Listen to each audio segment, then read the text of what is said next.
Well, hello, everybody. Good afternoon and welcome to the program on interviewing. I am the industry career advisor for OITE. I've worked with a lot of people who have decided they want to transition into industry. And the process that you go through is decidedly similar for pretty much all industry positions, but it's very different from what you've probably gone through with your for academic interviews. So there we go. Okay. So today I want to discuss what the key elements of the job search are and well, how you prepare for the interview, what the interview process looks like, and then provide you with some successful strategies for interviewing. And then we'll cover some of the OITE resources to help you with your job search. We'll do that throughout the program, but also we'll take some time at the end to look at that as well. So the first question is, how are the industry interviews different than the academic? And the most notable one is that they occur throughout the year. And I have provided you this with industry hiring statistics over the last 15 quarters. And you can see, number one, that the interviews happen throughout the year, and you can see generally the kind of roller coaster pattern that is there. Generally higher in the second and third quarters of the year, and lower in the fourth and the first quarter. The fourth quarter, it's generally lower because with the holidays, there's just not as many days. And then the first quarter, many of the companies are still finalizing budgets for the upcoming year. The other thing that I want to point out with this chart is that you can see that over the last 4 quarters, hiring in the industry has been higher than it's ever been before. 2019 set records for industry hiring, and you can see that 2021 and going over into 2022 has blown that away. Even in the pandemic quarters of the first and second quarter of 2020, there was still significant hiring going on. The second way that industry interviews are different is that they will focus more on your results and your accomplishments, your skills, teamwork, and any leadership experiences you have. Now, the however in this is that if you're interviewing for a bench science position, as many of you will be, you're going to get the science questions as well. And the other final difference is that your publication record is not as important in the industry interview as it is for academia. And I want to make sure that I don't overstate this point in that I don't want to communicate that your publications are not important. They are important. They're important from a success or an accomplishment standpoint. But if one of you and I are going for an academic position and you have 10 publications and I have 5, you will get that position almost every time. In industry, it's just not quite as clear cut. And I should say that while we're going through this, if you have questions, you can simply unmute yourself and ask it, or type it into the chat, and we'll try to take the questions as they come in. We'll probably still have some time for questions at the end, but oftentimes the questions are more relevant if they're taken when they come in. So today we're going to cover, how do you prepare? What are the skills and the tools that you need? So how do you target companies and jobs that match your skills and experience? Network. It is so important. And then preparing your industry, your tools, your industry resume, cover letter, and elevator pitch. Then we'll cover the industry interview process, and then take each step: the phone interview, the on-site interview, which oftentimes now is a virtual interview, and then how do you prepare for these, and what are some tips on how are you successful? We'll talk about the SARS, the success action results, way of answering questions, very effective in answering behavioral questions. You can see I have it in parentheses, success stories. I call them my success stories. And then we'll talk about presenting your research and then the questions you should ask during the interview as well. So targeting companies, the first step.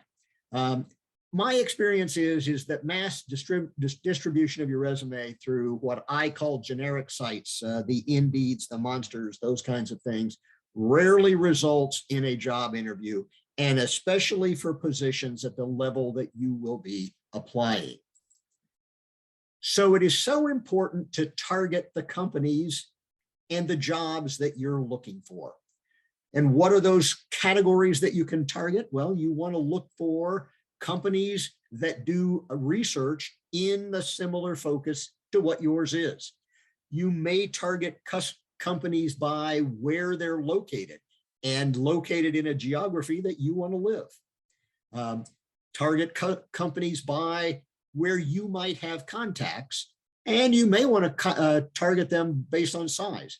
If you want to work for a large company, or you want to work for a smaller, or even a startup company.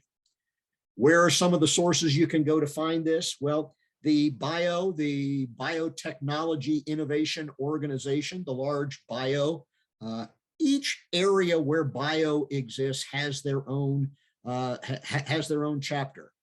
And you should know that bio is bi-coastal here in this country.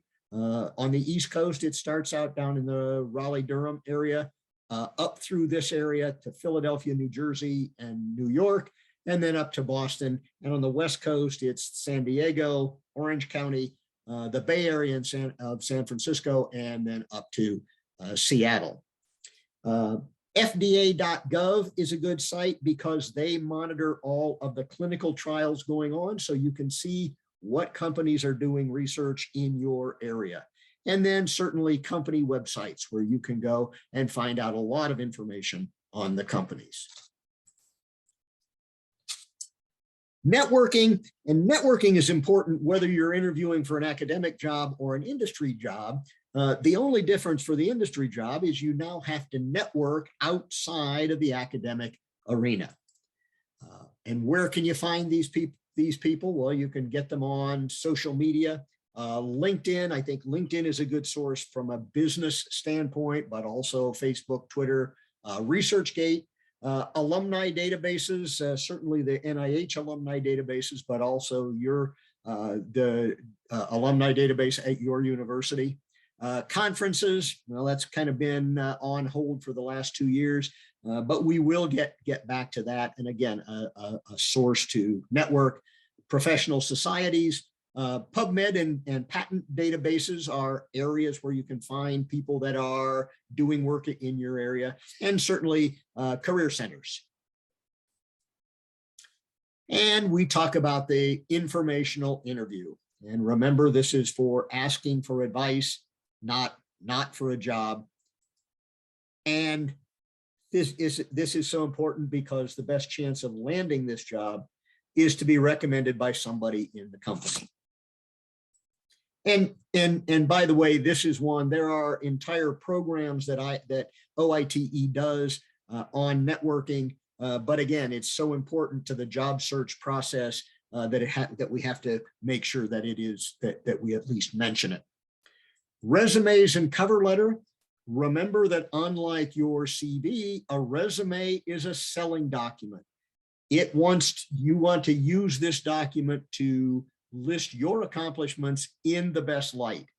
And it may vary based on the job ad. And when I say that, I want to make sure that you don't think that you have to write a new resume every time you apply for a job, but you do want to make small changes in there so that the wording in your resume matches the wording in the job ad.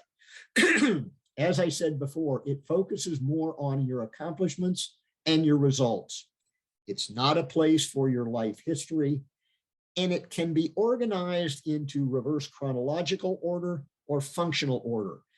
My experience in this industry is that reverse chronological is generally what is used. And the cover letter, 3 parts. How did you find the job and basic information on yourself? Why are you interested in the position and how you best fit that position? And you close by asking to take the next step and then to follow up. When I'm working with people, it is my advice to do your resume first, because the accomplishments that you bring out in the resume are simply, you can cut and paste them into a cover letter. Now, I do get the question sometimes, do I always need a cover letter? And the answer is no. Companies more and more are going to online application processes. And in some cases, they don't provide a space for a cover letter. And in that case, you don't want to shoehorn one in. But if there's no specific wording about avoiding cover letter, then you probably should have one. And if you need help in putting together your industry resume and or cover letter, just contact us at the OITE Career Center. And a key element of what you're preparing for your interviews is your elevator speech. And this is where you talk about where you have been and how that has influenced you in where you are today, what you are known for. So what's the most important thing you have done? And followed by, what do you want to do? How do you want to leverage your skills into the next position? Very important on this, and you need to be able to tell it in about 30 or 40 seconds. And there are some other references to this as well. There is a YouTube video on the "Tell Me About Yourself" question, which is a good lead into the elevator speech. And Lori will send out all of these slides after the presentation. So at that time, you'll be able to have all of these links. Now, what does the industry interview process look like? And you see, I've got a calendar that goes approximately for about 12 months. And how does it work? Well, you spend the first part of this in preparing your resume and targeting the companies and the jobs that you want to do. And then you start sending those resumes out. But as it goes across the bottom of the page here, you are networking throughout this whole period. And the first step is that you may get a phone interview, 30, 40-minute screening interview. But in this case, you didn't make the cut, so you don't go any farther. In this, then you get another phone interview. And in this case, they said, yeah, you should come in and talk to the hiring manager. And you do, and you present your work, but you didn't get that job either. But you have another phone interview, and you have another interview, and lo and behold, you get a job offer, and then you negotiate. And it takes about a year. The rule of thumb in industry is it takes approximately 1 month of job search for every $10,000 in salary of the position you're interviewing for. These jobs that the postdocs are getting are in the $100,000 to $110,000 range. And so you need to count on about a year in doing this. Now, remember that the interviews are a two-way street. And so when you're preparing, you're going to want to prepare not only your answers to the questions that you're going to get, but you want to prepare questions for the interviewer. So remember, it is important that the interviewers want to learn more about your skills and experience to decide whether you're a fit for the position. And you need to learn more about the job, the colleagues, and the workplace to decide if this position is right for you. And a good source for this is if you go to this site, there is a good set of questions, likely questions that you're going to get on the job interview, but also some questions, some ideas for questions that you can ask as well. So the key to being successful at interviewing is your preparation. And you prepare by doing research on the job and the company. You want to anticipate the types of questions that you'll be asked and practice your answers and interview responses, focusing on your accomplishments. And then you want to prioritize the questions that you want to ask the interviewer. So when you're researching the job, where can you go to do this? Well, the most logical spot is the company's website. Look for the company's product line, so it gives you an idea of what kinds of research is going on and the company priorities. It's good to know who the senior management in the company is. And I always recommend look at key events and look at press releases. This will give you an idea of what's going on from a business standpoint in the company that you're going to be interviewing in. You can network. You want to use things like LinkedIn and Professional Alumni Network to find people that may work in this company. Library resources, current employees of the company that you may know or that contacts of yours may know, and professionals in the field. What do they think about the company? Who do they know that might work there as well? So now we've done the research. We're getting down to that first, the first interview, which is the phone interview. As I said before, it lasts about 30 to 40 minutes, and it is really a screening interview. They want to validate that the skills and accomplishments that are listed on your resume, that you actually have them. So those are the science questions that you're going to get. They want to validate the fact that you want to leave academia, and then they want to evaluate your communication skills or how you would fit in the company. Who conducts these? Well, that will vary by company. Oftentimes, companies have outsourced this initial step to a recruiter. And if that's the case, you'll get general questions on about your experience. And I just want to look here. Okay. Okay, I wanted to check the chat to see if there were any questions in there, but I think Lori's there monitoring, so that's good. Okay. So a recruiter may do this, and HR person may do this as well. Those are going to be more general questions about your experience as well. Or they could be done in limited cases by the hiring manager themselves. And the difference here is they're going to be a little bit more focused on science. Now, I said these are a screening interview. They may conduct for a specific position. They may conduct 10 or 12 of these with the idea of honing that number down to 2 or 3 to bring in for the longer interview. So how do you prepare for the phone interview? You want to make sure that you've practiced. You want to be able to effectively communicate your elevator speech, your accomplishment, and your skills and your experiences. You want to prepare your rationale for leaving.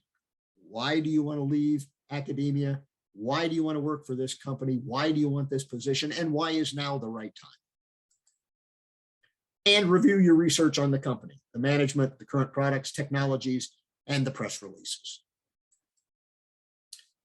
And again, finally, you want to prepare the questions that you want to ask. So conducting it. Find a place where you won't be disturbed.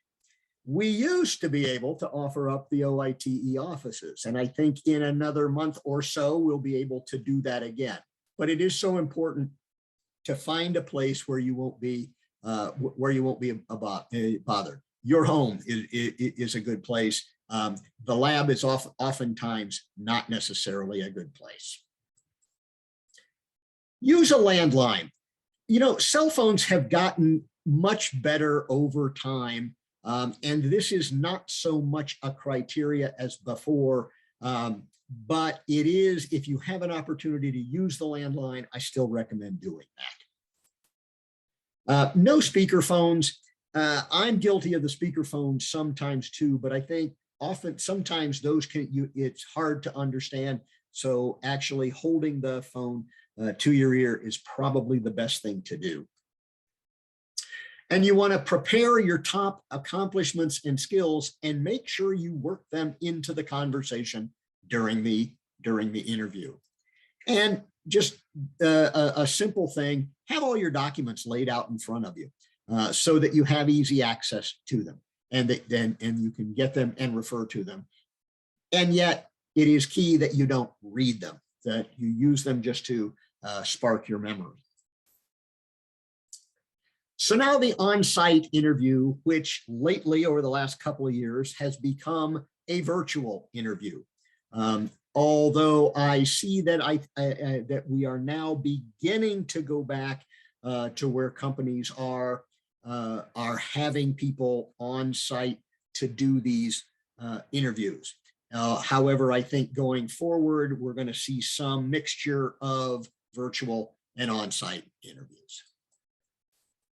The duration, these tend to last between 4 and 8 hours. These can be grueling events. You will generally meet with multiple people from various levels of the organization. You'll talk to the hiring manager. You will likely talk to peers of the position. You will talk to likely somebody from HR, and sometimes you'll talk to the hiring manager's boss. Generally, you're asked to do a presentation of your current research. And the audience for that is company scientists. They're still assessing the same things that they were assessing before, but because they have more time, there is more of an in-depth assessment of these elements. And sometimes they may include a lunch or dinner with members of the team. And the key to remember is that is still part of the interview. A couple of references here. There is a good program on virtual interviewing tips, and there's an article now on some of the newer, I guess, variation on the virtual interview, which is the pre-recorded interview. So again, another couple of resources that you can go to, particularly around the virtual interviews. So when you're, when you're interviewing with these various levels and function, the questions and then the expectations of the answers, I think, are going to be a little bit different. So when you're talking to the hiring manager, that person is interested in specific knowledge, your scientific knowledge, specific knowledge too, but your scientific knowledge, communication skills, and the fit. How are you going to fit into this person's team?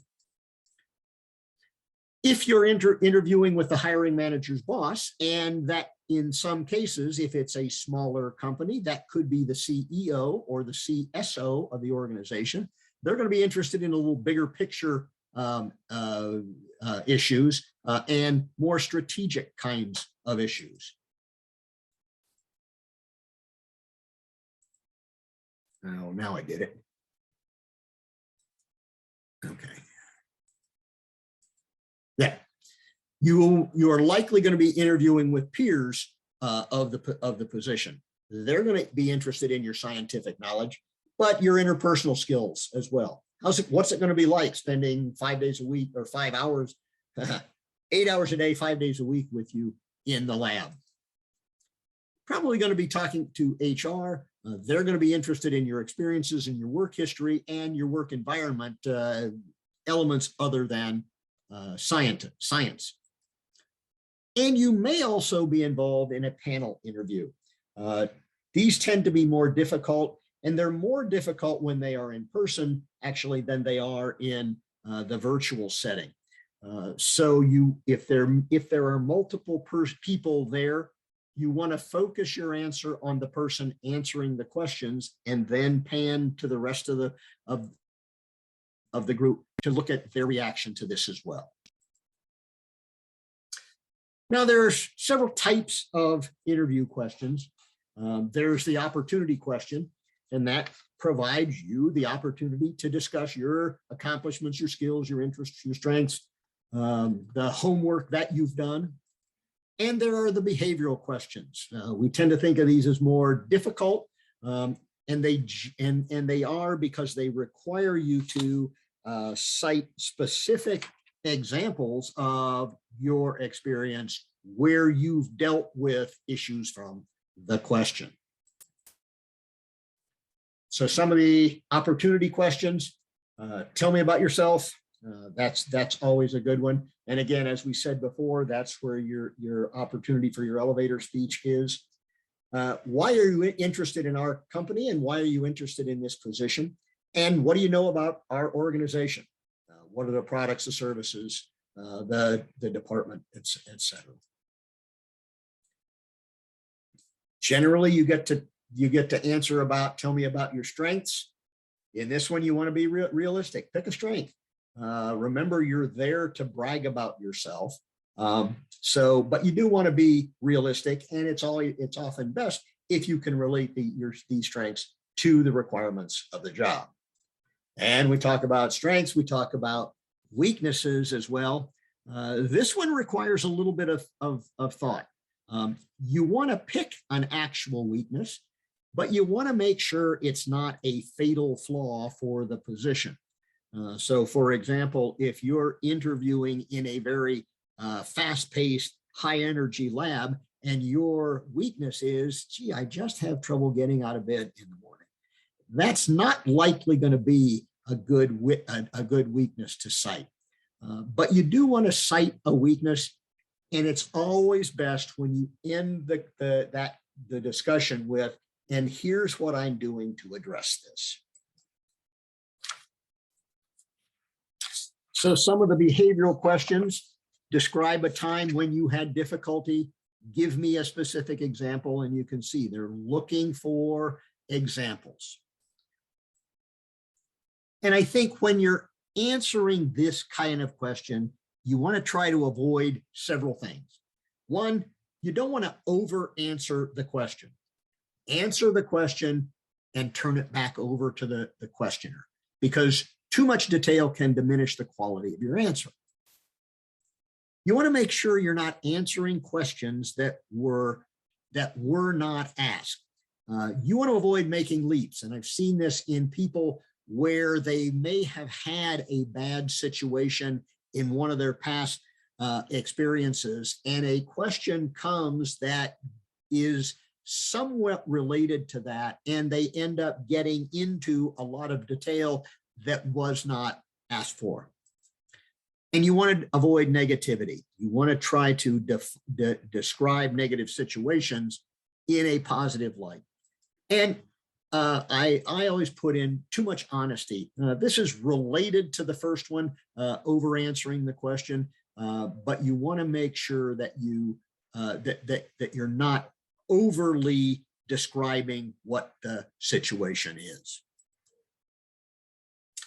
Now, when you prepare your answers, you want to develop these examples that demonstrate your skills and experience, your accomplishments. These are what I call your success stories. You want to create these answers that will highlight your strengths, be memorable, and set you apart. And a good way to do that is the situation, action, result technique. This is another of the elements I'm speaking about today, that there is an entire program developed or designed around situation, action, result. But it is so important in the interviewing process that it does need mention. And you want to practice these so that you can tell these stories in a very short period of time. So this, just to describe the SAR technique, you'd want to describe the situation, the context of the challenge, what needs to be solved. Then describe the action you took, and describe the result and how the situation improved. Just a quick example, talks about the graduate symposium. As the chair developed a new marketing strategy for attending the increasing attendance, we noticed 30% attendance, and the committee adopted that. So you can see how they worked all three of those things. Here's the situation for attendance. Here's what I did, marketing strategy, and the results. Now, the keys to success of these, I always recommend you prepare them in advance. You should have 4 to 6 of them ready to go when you're ready to interview. Write them out. I recommend that you write them out and keep them with you. These are one of the things that you can have laying in front of you when you're doing the virtual interview. Practice, practice, practice. Say them out loud. Say them to a friend. Say them to a spouse, a significant other, talking in front of the mirror. You want to be able to just kind of go into these stories in a natural way. And then it's always good to prepare the transitions. Sometimes your success story does not exactly match what the question is, and so you need to transition into it. Well, that is pretty much like the time I had too. And so to do that makes these work more effectively. Now, sometimes you'll be in a situation where you have a hard interview, and sometimes you'll be in a situation where you might have an easy interview. So in this hard interview, you'll get direct questions. It could be confrontational. They may interrupt your answers, and it is a very stressful situation. I think the key here is to remain calm and remain focused. Now, in all the people I've worked with, these are very uncommon.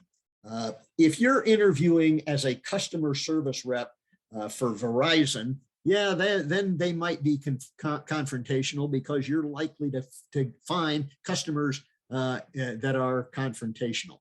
But in these interviews, while they could be difficult interviews, I don't see them being we haven't had a lot of experience with them being confrontational. But you could also get the easy interview, and I have seen these, where they're selling you on the company. They answer you softball questions. What do you think about? And they're conversational and friendly. And the key here is, remember, it's still an interview, and so you don't want to let your guard down too much. And we talked about at the beginning, you don't only want to prepare your answers, because you want to prepare your questions. Almost every time when you're in an interview, and even the short phone interview, you will get a chance to, the interviewer will say, well, do you have any questions for me? And the absolute wrong thing to say is, nope, you've cleared everything up. You want to have questions, because you want to ask questions that show that you're interested in the job and that you've done your homework. So you're interested, you've done your homework, you strengthen the interviewer's knowledge of views of your knowledge, highlight particular strengths, and it's an important tool to determine if the company is right for you. And we have a whole bunch of potential questions that you can ask at OITE. Now, you want to use questions to continue to sell yourself and your knowledge. And I think a key point is, you want to wait until you're given the opportunity to ask these questions. And there's a couple here of examples. I enjoy working on a team. Will there be many opportunities to interact in a team environment? And that's a good one. But you want to be careful that you don't overdo it.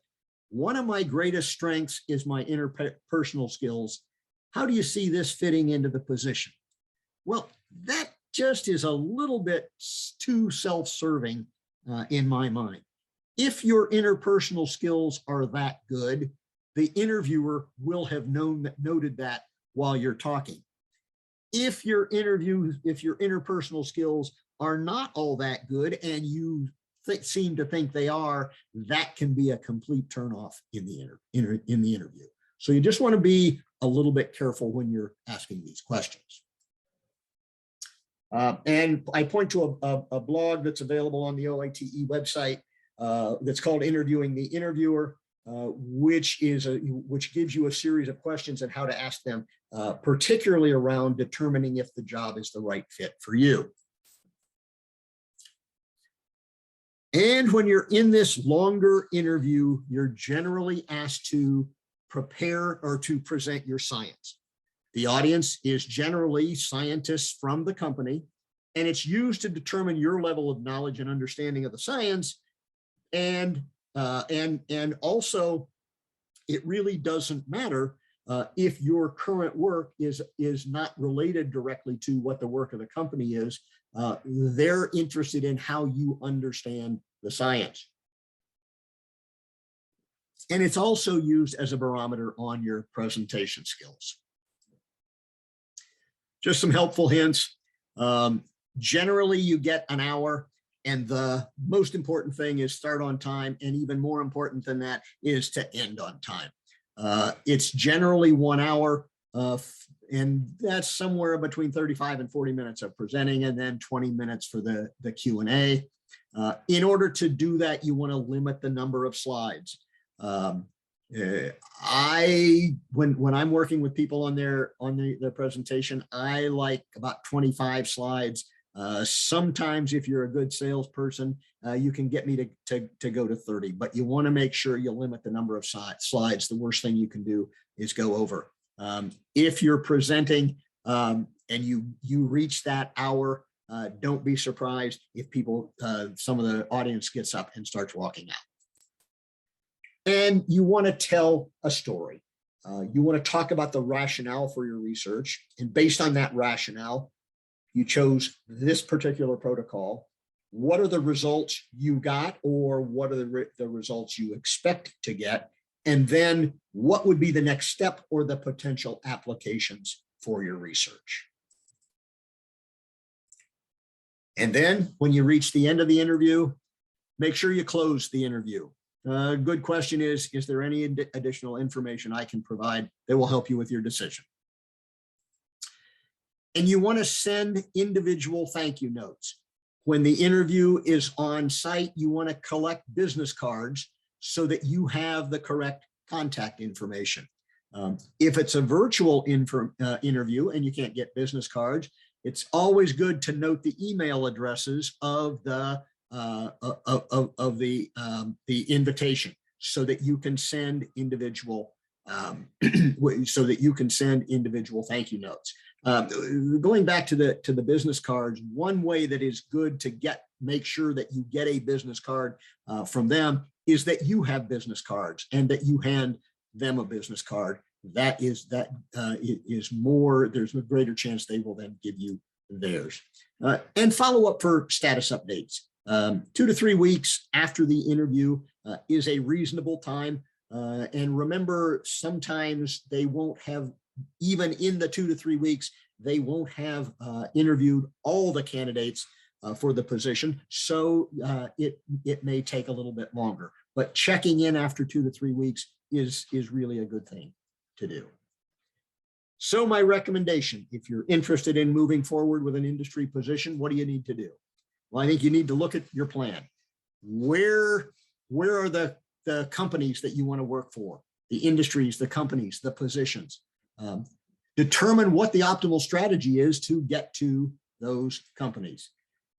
Begin now, if you haven't already, to enhance your network of contacts outside the NIH, and create your elevator speech and identify your most important successes, and build your industry resume. So with that, we have a lot of resources for you at the OITE Career Center, and you see the training.nih.gov. We can help you discover where the career opportunities are, build and refine your resume and cover letter. We can conduct mock interviews with you, and we are a repository for interview questions. There are a number of networking sites. We talked about LinkedIn, but the ResearchGate, and I also, I recommend the NIH Alumni Database. they can not only help you with what it's like to work in that company, but what was their transition like when they went from NIH to the company. There are numerous workshops and blogs from the OITE. I gave you some links to some of them, but there are a myriad. I would check that. I think you should check that out. And even the web has just thousands of articles, do's and don'ts of interviewing. Those of you that may be interested in staying in the local area, there are some good sites that have the bioscience jobs.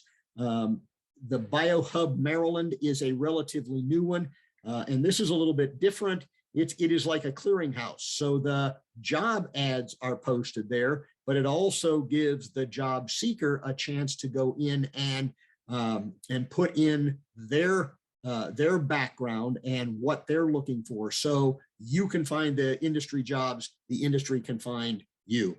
Biobuzz.io, that is a very good listing of job openings, not only in the Maryland area, but also up into the Philadelphia area. And then the Maryland Department of Commerce, which is this last website there, if you go to life sciences, they have a searchable database of all the biotech companies in the state. There's about 1,100 of them, and you can go through to look for where are the companies that are doing the research that you are interested in. So with that, I think we have some time for questions, and I will take those now. And I'm going to stop the share so that if you do have a question, I would just ask you to unmute yourself and ask away. Brad, we did have one question in the chat about how do you ask how stable the company is, like from layoff, how much money they have? How and when would you ask that question? Yeah. That's because there are so many small and startup companies out there, that is a good that's a good question that you want to know. Generally not for the first interview for the phone screen, but when you get to that second interview, that would be a good that's a good question to ask. First of all, I would do the research, but then you can ask, what is your cash runway? And you can ask, have you raised money in the past? So you can do that. You can ask the supervisor about layoffs. One of the good questions to ask when you're interviewing for the job is, how did this job become open?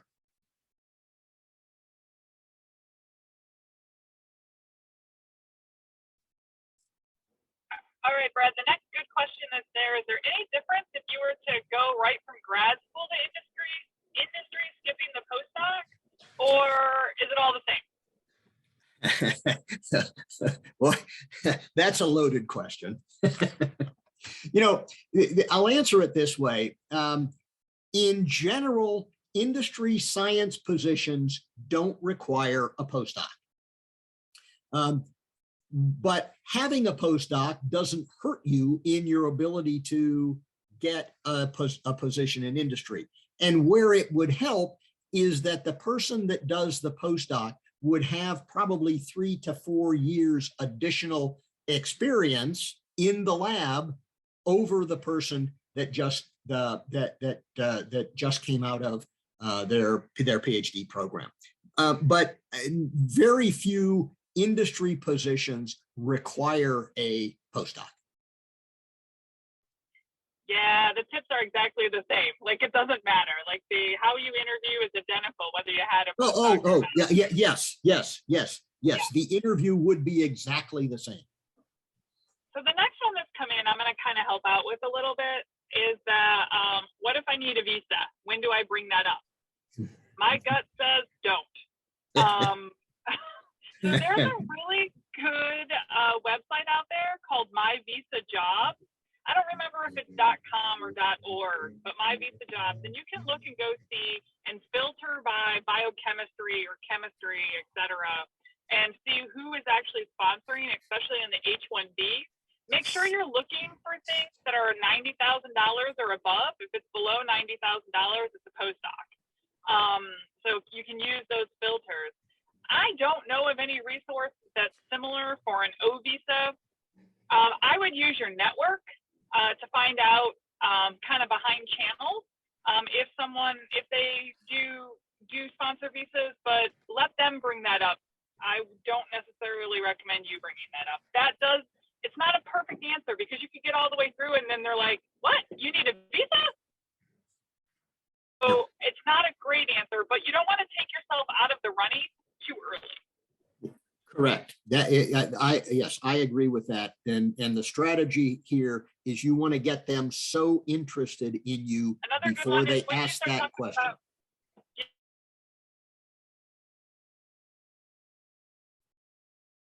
Ooh, did we lose you, Lori?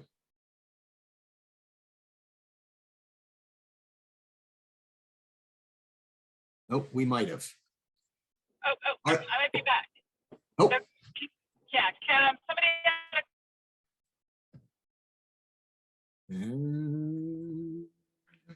Brad, I think another question was that when is the right time to ask about the salary and negotiation about the salaries and benefits? Okay. Yep. The salary should be posted with the job ad, but sometimes it's not. And that is a question that you want to ask, and it's generally would be asked of HR, and that's okay to ask at the very beginning. The backside of that is sometimes in the interview they will ask you what salary you expect, and I hate that question. And my advice to you is do whatever you can to not answer it. But if you have to answer it, then my advice is to answer it in a range. And most of these ranges now are in the $100,000 to $110,000.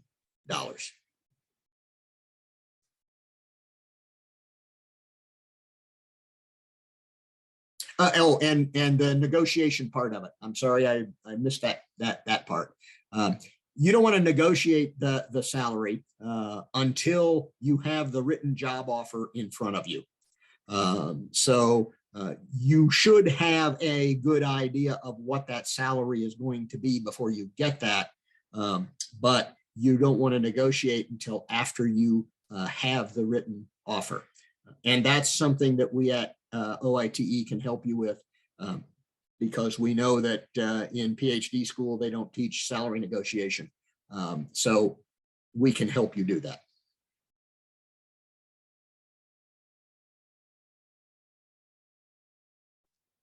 Brett, I don't see any chat. Okay. I must have covered everything there is. Oh, there it is. Are the salary ranges of 100 and 110 for postdocs applying for industry positions? Is it different for PhD students? Oh, friends, you're not going to like my answer. It's not that different. If you go directly from PhD to an industry position, the salary differential for you is maybe $5,000 less than if you did a postdoc, if even that. If you have the right skills, like say you're a cancer immunotherapy and you're coming out of your PhD, they may not care if you had a postdoc or not, and it'll still be 100 to 110.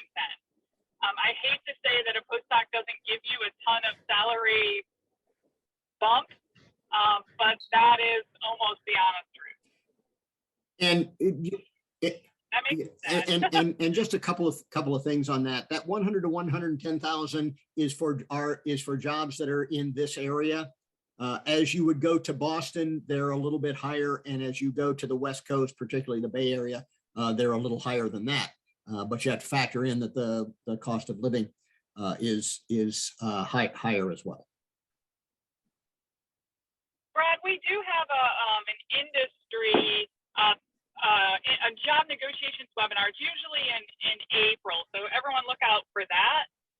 For the person who's asking how much higher, Boston, we're seeing about 120, and as like the 120 to 130, and San Francisco, we're seeing around 130 as the minimum. But it's a different reason. It's really interesting. It's a different reason because in Boston, it's because everyone's trying to poach talent from each other, and in San Francisco, it's because it's wicked expensive. And the other thing I should say on the salary, I've seen the salaries, the job offers go up over the last year. You saw the chart on the how hiring has gone up. It's become very competitive, and with that, salaries have increased.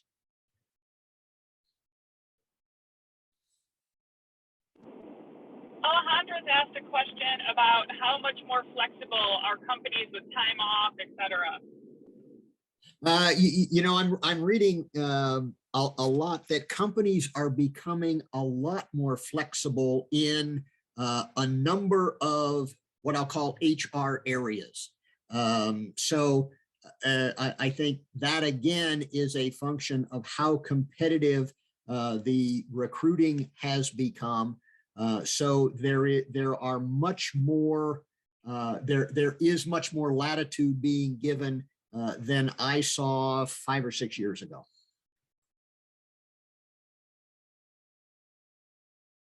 And she added more on that, which is time off for maternity. That is an interesting one, and I think that's a one-on-one conversation because I've seen some really good maternity policies and some really meager maternity policies. So don't panic on that one. I know when I was a postdoc, I was really panicked about maternity. Don't panic about it. Come see us. Even if you're not an NIH, I'll talk to you. Thank you.